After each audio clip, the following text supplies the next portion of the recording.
Hello, I can do this. Believe.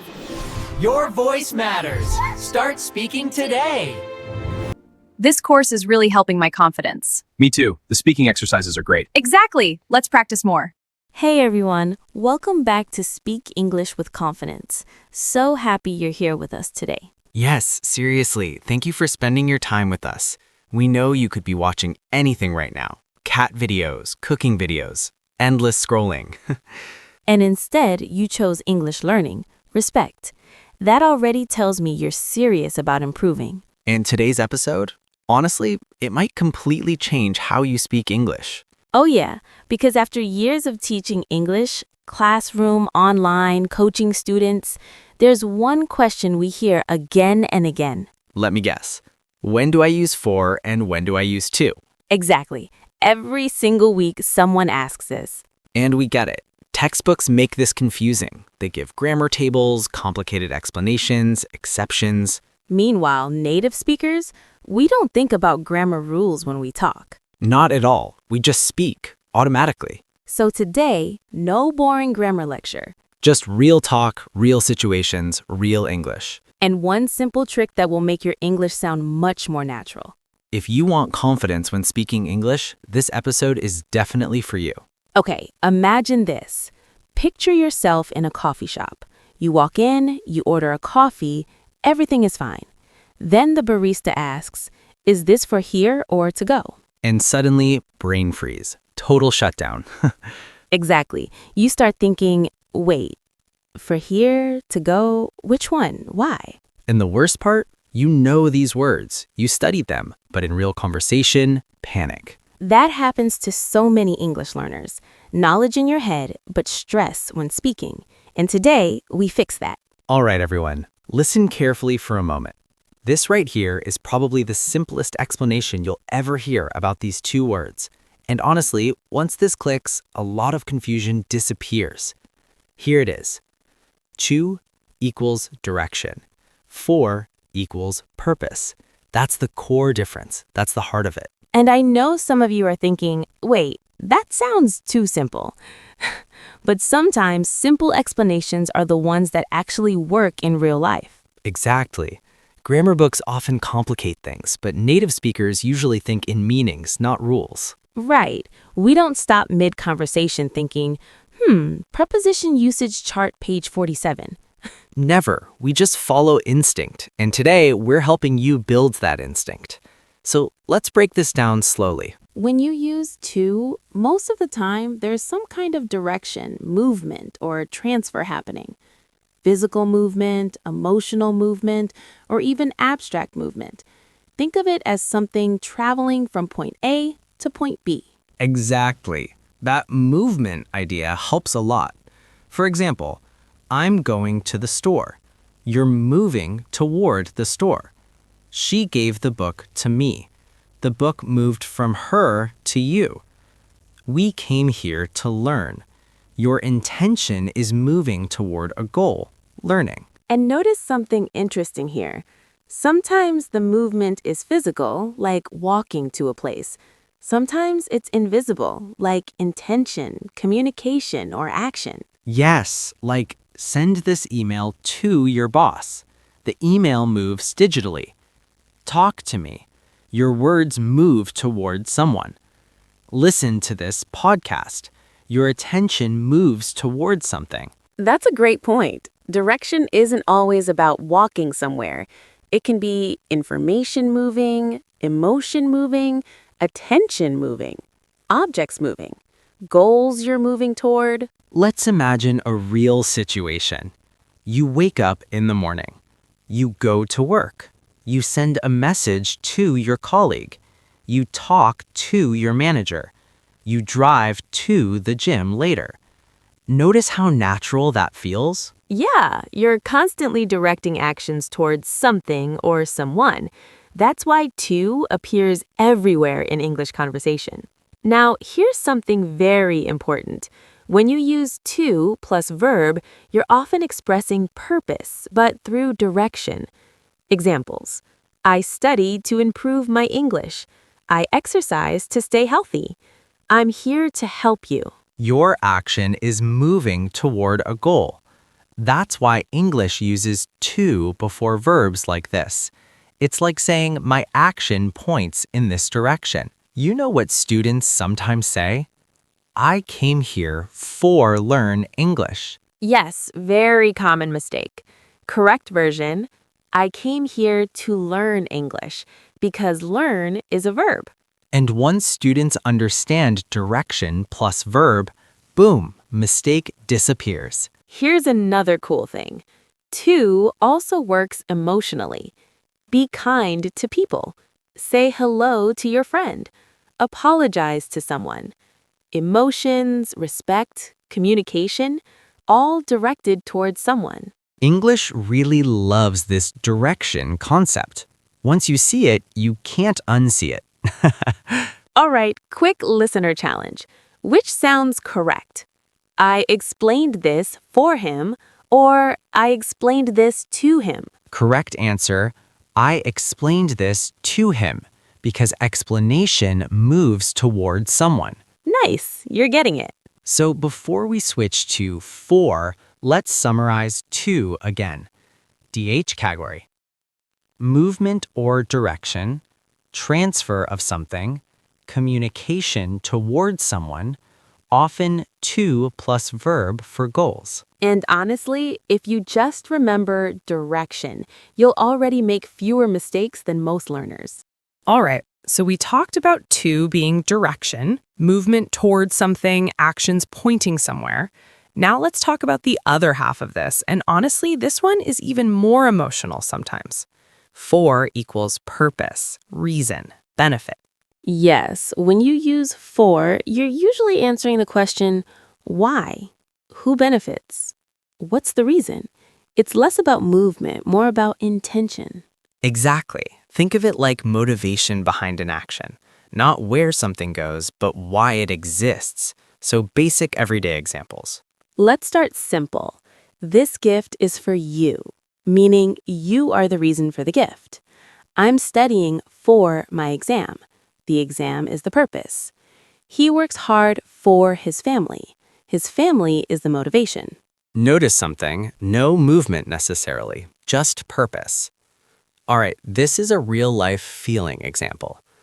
Imagine a parent working late every night. They might say, I'm doing this for my kids. That's powerful. Yeah, that sentence isn't about direction at all. It's emotional purpose. That's what for often carries: intention, care, motivation. So here's another super helpful pattern. For plus noun. Examples. For you, for my future, for this job, for our team, for the meeting, for dinner. That's why earlier we said to usually likes verbs. For usually likes nouns. That simple distinction helps a lot. Here's a classic learner mistake. Students sometimes say, I bought this to you. And we understand what they mean, but natural English says, I bought this for you, because buying is done for someone's benefit. But, and here's where English gets interesting, you can say, I gave this to you. Right, because giving involves movement, buying, purpose, giving, direction. English loves these subtle differences. So a real-life situation would be like food situations. I cooked this for you, purpose. I brought this to you, direction. Same object, different focus. Why versus where. So for is also super common when talking about goals. I'm saving money for a trip. I'm preparing for an interview. She trained hard for the competition. It shows preparation, intention, future purpose. And this is very natural English. And honestly, for is often emotional. This song is for you. I did this for us. Everything I do is for my future. That's why for sometimes feels warmer than to. Not always, but often. All right, let's practice quickly together. Which sounds correct? I'm working to my family or I'm working for my family. Correct answer, I'm working for my family because family equals purpose. Another one, this message is to you or this message is for you. Usually, this message is for you because it's intended for someone. All right, here's a memory trick recap. Here's an easy way to remember for. Think about purpose, reason, benefit, motivation, goal. Whenever you explain why something happens, for is often the answer. And honestly, if you mix these up sometimes, it's normal. Even advanced learners do. What matters most is communication, not perfection. Clarity grows with practice. Confidence grows with usage. So now that you have the big picture, direction versus purpose, let's talk about something very real. Mistakes. Because honestly, everyone makes them. Oh yeah, and especially with for and to, these are probably in the top 5 most common English mistakes worldwide. Absolutely. And the important thing isn't feeling embarrassed about mistakes, it's understanding them. Once you understand why the mistake happens, fixing it becomes much easier. Mistake number 1, buying versus giving. Here's a classic one. I bought this to you. And we understand what they mean, but English sees it differently. Correct sentence, I bought this for you, because buying has a purpose. But then I gave this to you, that's correct, because giving involves movement, direction. Purpose versus direction again. See, that simple rule keeps showing up. Mistake number 2, going places. Another super common one, I'm going for the gym. Close, but not natural. Correct version, I'm going to the gym. Direction. But if someone asks why you're going, then you say, I'm going for exercise. I'm going for a workout. Same situation, 2 different meanings. That's why context matters. Mistake number 3, verb after for. This one happens a lot too. This is for go home. And immediately, native speakers feel something is off. Correct version, this is to go home because go is a verb. Remember, to loves verbs, for usually prefers nouns. You know what's funny? Sometimes these mistakes create awkward situations. One student once told me, I cooked this to you. And I was like, wait, did the food walk to me? Exactly. Native speakers visualize language, so when grammar feels strange, it's often because the image doesn't make sense. Real-life conversation practice. All right, let's simulate a real conversation. You're talking with a friend. Ready? All right. Hey, where are you going? I'm going to the supermarket. Nice. Direction. Why are you going? I'm shopping for dinner tonight. Perfect. Purpose. Can you get something from me, too? Sure, I'll bring it to you later. Perfect mix of both. All right, listeners, your turn. Fill in the blank. I'm saving money, blank, my future. Pause, think. Answer, for my future. Purpose. Next, I moved here, blank, study English. To study English. Verb, direction toward a goal. Last one, this message is blank, you. For you. Purpose or intended person. Let's talk honestly for a moment. Learning English can feel frustrating sometimes. Yes, especially when small words like for and to cause confusion. You might think, my English will never sound natural. But that's not true. Fluency isn't perfection. Fluency is comfort, confidence, consistency. And honestly, understanding little things like this builds huge confidence. I remember one learner who avoided speaking for months because she was afraid of mistakes.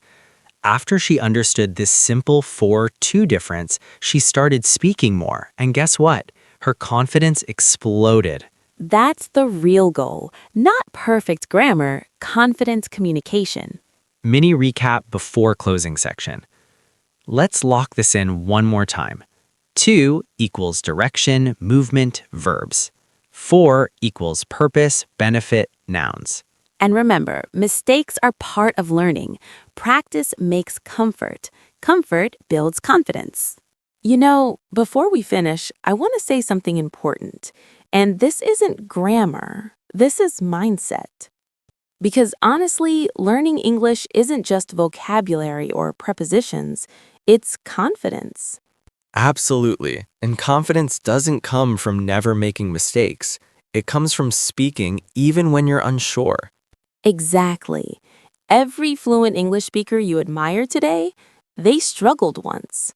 They hesitated. They mixed up words. They felt awkward sometimes. Even native speakers mess up sometimes. Seriously, we say the wrong word, forget things, mix sentences.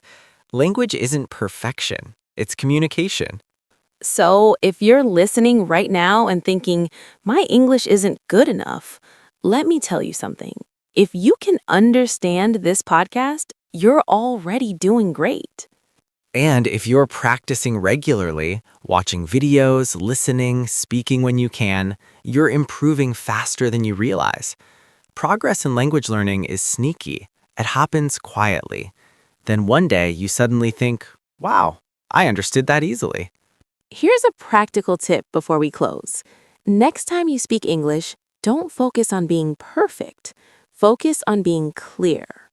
And if you forget for or to, pause. Think direction or purpose. That simple question helps. Let's finish with one last quick practice together. Say these out loud.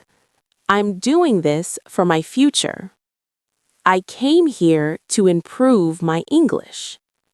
This opportunity is for me. I'm working hard to achieve my goals. Nice. That's real English. Natural English. Confident English. Before we go, lock this in your memory.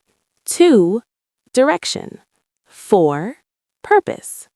2 plus verb. 4 plus noun. If you remember just that, you'll avoid most mistakes. And your English will start sounding more natural automatically. Also, we love hearing from you. Seriously. Tell us, where are you learning English from? What challenges do you face? Which topics confuse you? Because your questions inspire future episodes. This podcast exists for you. Thanks for spending time with us today on Speak English with Confidence. Keep practicing, keep listening, keep speaking even when it feels uncomfortable. Confidence doesn't come first. Practice comes first. Confidence follows. And remember, fluent English isn't about sounding perfect. It's about expressing yourself freely. Until next time, Stay curious. keep learning. And most importantly, Speak English with confidence.